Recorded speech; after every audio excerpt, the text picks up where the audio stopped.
नमस्कार साथियों, कुंजल क्लासेज में आपका हार्दिक स्वागत और हार्दिक अभिनंदन करती हूँ।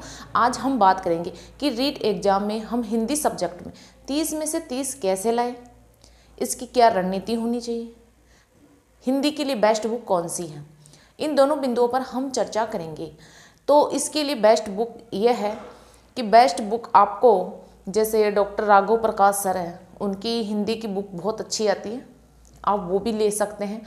और मनोज मिश्रा सर है, मनोज मिश्रा सर की बुक भी बहुत अच्छी है, आप वो भी पढ़ सकते हो। या डॉक्टर राघव प्रकाश सर की भी आप बुक पढ़ सकते हो।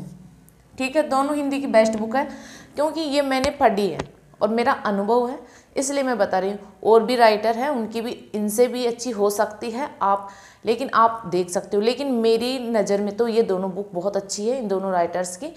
तो क्योंकि इनमें हर चीज़ को बहुत अच्छे तरीके से समझाया गया है और मैं जब पढ़ती हूँ तो मुझे सारी चीज़ें अच्छे से क्लियर हो जाती है, इसलिए ये मेरा अनुभव है। आप खरीद सकते हो, आप इच्छा है आपकी तो, और मार्केट में कई बुक आपको अवेलेबल मिल जाएगी, तो वो आपकी इच्छा के अनुसार खरीद सकते हैं। लेकिन मैं मेरा अनुभव साझा कर रही हूँ, ठीक है, क्योंकि मैंने यही बुक पढ़ी है और मुझे 30 में से 28-29 नंबर मिले हैं रीट एग्जाम में हर बार। अब हम बात करते हैं कि 30 में से 30 कैसे लाई, इसकी क्या रणनीति होनी चाहिए। तो देखो, आपको हिंदी चाहे आपकी लैंग्वेज फर्स्ट में हो चाहे लैंग्वेज सेकंड में हो, उससे कोई फ़र्क नहीं पड़ता है ना। तो चाहे फर्स्ट हो चाहे सेकंड हो, सिलेबस आपको याद होना चाहिए कि मेरे हिंदी में कौन कौन से टॉपिक हैं। वो ये आपके बिल्कुल मतलब कि इस तरीके से आपको हर टॉपिक इस तरीके से आपकी आंखों के सामने घूमना चाहिए कि हाँ, मेरे ये टॉपिक है। तो अब जहाँ से भी आप कोई भी बुक पढ़ो या कोई भी पुराने पेपर निकालो, तो आपको खटाक से आपके दिमाग में यह आना चाहिए कि हाँ, ये मेरे सिलेबस में ये टॉपिक है। अब जैसे आपके जैसे वो संज्ञा है, सर्वनाम है ना, क्रिया विशेषण अव्यय है ना, मतलब कि सभी आप है ना जो तैयारी कर रहे हैं उनको सब पता है कि मेरे सब्जेक्ट में क्या क्या सिलेबस है। ठीक है, अब संज्ञा है, सर्वनाम है, तो ये चीज़ें तो आप 6, 7, 8, 9, 10 से पढ़ते आ रहे हो, है ना।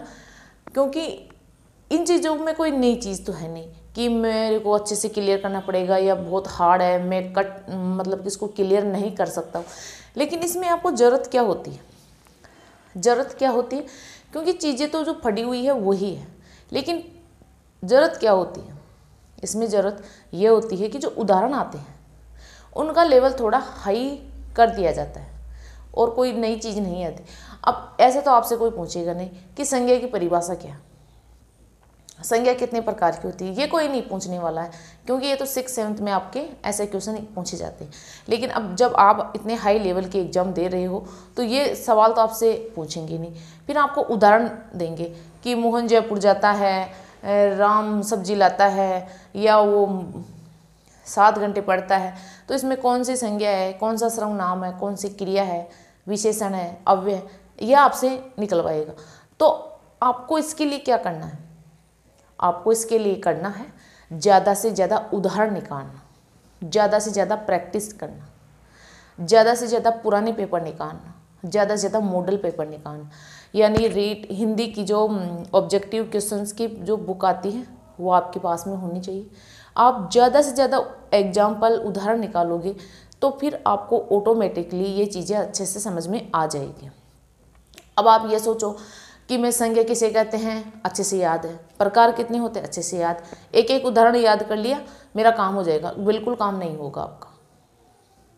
क्योंकि इसके लिए आपको क्या करनी पड़ेगी, प्रैक्टिस करनी पड़ेगी, हर चीज़ के लिए प्रैक्टिस करनी पड़ेगी, करके सीखो।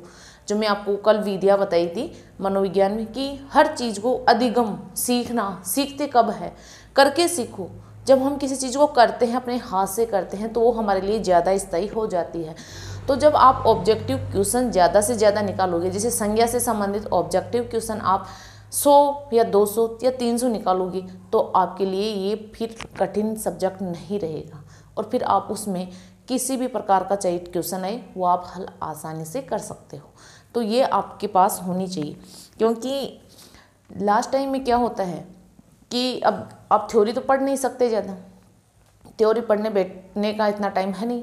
अब आपके पास मतलब कि रीड के कितने दिन है, ज़्यादा से ज़्यादा 10 दिन है, 10 भी नहीं है ना।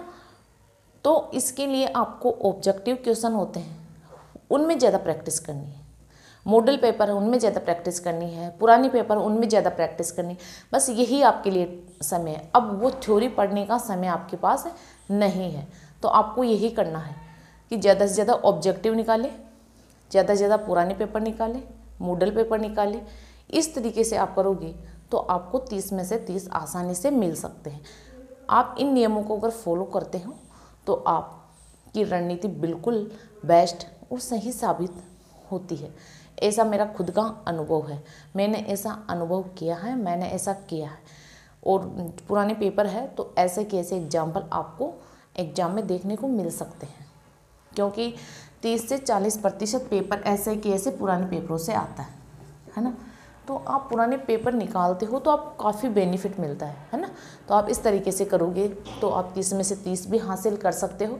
और मैंने जो बुक बताई आप उसी को लाके पढ़िए, मेरा खुद का अनुभव है। तो हम मिलते हैं अगली क्लास में। जय हिंद, जय भारत।